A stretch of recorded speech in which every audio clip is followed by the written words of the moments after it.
나이 터울이 좀 난다, 그죠? 그러면 보자, 둘 다 딸이고, 그쵸? 초등학교 1학년 딸과 중학교 2학년 딸. 그러면은 여기서 하나 구별해야 되는 것은 초등학교 1학년 딸은 아직 사춘기가 오지 않은 상태이고, 중학교 2학년 딸은 이미 사춘기가 지나서 이제 급성장기가 완전히 종료가 됐고, 완마 성장기의 끄트머리에 있는 부분에 해당한다고 보시면 돼요.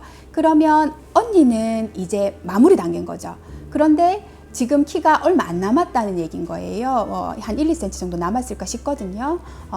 물론 성장판을 봐야 정확하긴 하지만 남았을까 싶은데, 그러면 이 상태에서 아이가 키가 좀 작다라고 하면 최대한 여기서 성장판이 완전히 닫히는 시간 자체를 조금 미루고 잡으면서, 그리고 그 안에 아주 대폭은 아니지만 소폭이라도 키가 꾸준하게 좀 나올 수 있는 관리를 해서 키가 남아있는 키에서 2, 3cm라도 좀 더 키울 수 있는 방법으로 이제 생각을 해야 되겠고요.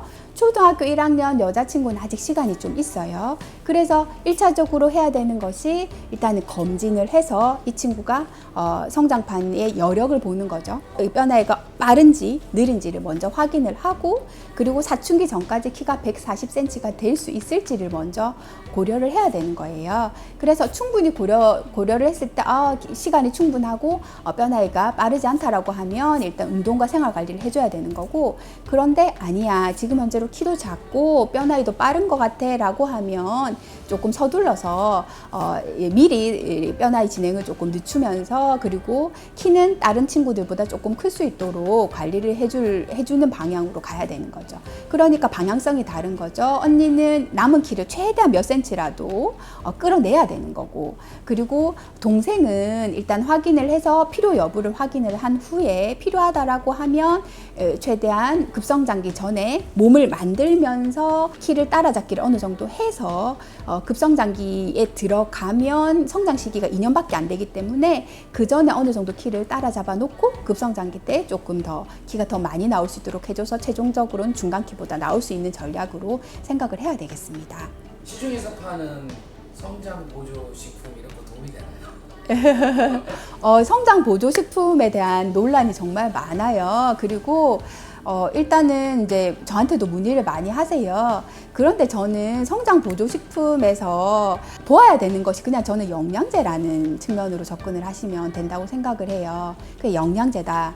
그래서 성장 보조제를 먹어야 되는 친구들도 있는데, 어떤 친구들이 먹어야 되냐면 너무 영양적으로 결핍이 심한 친구들을 생각해 볼 수 있어요. 그러니까 녹황색 야채를 일반적으로 음식에 있어서 어떤 군을 특별하게 안 먹는데, 대표적으로 녹황색 야채군을 안 먹는다든지 단백질군을 안 먹는다든지 해서 어떤 대분류에 있어서 한 영역을 아예 안 먹는다라고 했을 때는 우리가 영양제를 고려해 볼 수는 있어요. 그런데 그런 게 아니라 골고루 잘 먹습니다. 이 친구는 고기 주면 고기 먹고 생선 주면 생선 먹고 과일 야채 뭐 주는 대로 다 잘 먹어요. 이런 친구는 실질적으로는 제가 볼 때는 그런 보조제가 필요 없을 가능성이 높습니다. 이제 고등학교 넘어가면 이제 여자 키는 이제 멈춘다고 거의 봐야겠죠. 고등학교 클 수도 있겠지만 네네. 이게 보편적으로. 네네, 그렇죠. 네, 그다음에 남자는 사실 고등학교 때까지 좀 크는 경향이 좀 있죠. 운동을 한다든지 아니면 조금 더 클 수가 있나요? 이게 어떤 그 부위별로 좀 발달하는 속도가 조금 다를 수 있어요. 그러니까 척추 같은 경우는 좀 늦게까지 남아 있고요. 쇄골처럼 가로축으로 발달하는 경우는 좀 늦게까지 남아 있어요. 그런데 여자애들 기준으로는 보통은 한 14돌이죠. 만 14세 정도 되고, 남자애들은 한 16세쯤 되면은 늦게 크는 애들도 뭐 없지는 않아요. 가끔 있어요. 그런데 대체적으로는 자기 키의 90%에서 95%까지 컸다라고 이해하시면 돼요. 그런데 가끔 늦게 크는 경우도 있긴 있어요. 그래서 요거는 이제 막연하게 그런 거죠. 왜 굳이 비유를 하자면 아빠 공부 잘했다고 아이가 공부 잘하는 거 아니잖아요. 그러니까 이게 막연하게 나 닮았겠지 뭐 이렇다기보다는 실질적으로 이제 확인을 한번 해볼 필요는 있어요. 그래서 애들마다 편차가 있기 때문에 확인하는 거 그렇게 어렵지 않아요. 그러니까 뭐 이렇게 근처 뭐 소아과나 뭐 정형외과 이런 데 가서 성장판 확인만 해봐도 이 친구가 빨리 크고 있는지 늦게 크고 있는지 확인할 수 있습니다. 그런데 단 요거 좀 주의할 게 있는 게요. 뼈 나이 같은 경우는 열렸다 닫혔다든 대부분 아시는데 뼈 나이를 판독하는 것은 좀 숙련도가 필요합니다.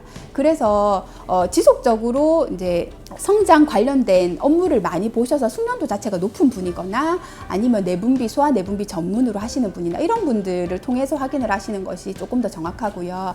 일반적으로 그 골관절 위주로 보는 정형외과나 그냥 단순히 이제 내과를 보는 소아과나 이런 경우는 내과 질환을 보는 소아과나 이런 경우는 뼈 나이 판독이 조금 이렇게 오차 범위가 좀 클 수가 있어요. 그래서 뭐 많이 남았습니다. 뭐 충분히 180은 크겠어요라고 하고 지나가는 말로 툭 뱉었는데 이제 엄마 아빠는 그 180이 너무 좋으니까 그거를 5년 10년 동안 기억하고 계신 거죠. 안 커도. 그러다가 성장 시기를 다 놓치고 오는 경우들이 있을 수가 있어요. 그래서 좀 숙련된 그 분한테 가서 그리고 정확하게 뼈 나이를 확인을 하고 여유가 있으면 정말 여유 있게 조금 보는 것이고 여유가 없으면 또 적극적으로 좀 신경을 써야 되는 거고 이제 그렇게 이해를 하시면 돼요. 저도 아이를 키우는데 성장 발육하고 건강도 학습하고 비슷한 것 같아요. 이게 신경을 안 쓰면 누수가 생겨요.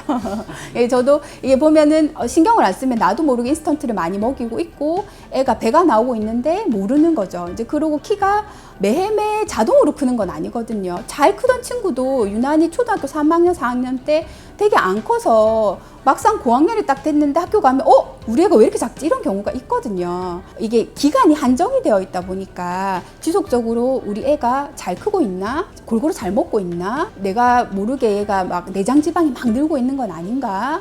잠을 얘가 실질적으로 설치고 있는데 내가 모르고 있는 건 아닌가 이제 이런 것들을 조금씩 신경을 써서 나중에 이게 누적이거든요. 키는 이게 5년 10년 이렇게 누적이 되면 갑자기 확 이제 현타가 오는 부분이라서 조금 그런 것들을 중간에 제가 볼 땐 초등학교 들어가기 전에 한번 확인을 하고 그리고 한 4학년 그쯤에 또 확인을 하고요. 그리고 중학교 들어가면 또 한번 확인을 하고 해서 기본적으로는 그래도 한 2, 3년에 한 번 정도는 아이의 성장 패턴이나 성장 속도를 그냥 단순하게 검사 한 번만 하면 되거든요. 그렇게 확인하실 필요가 있다고 생각합니다.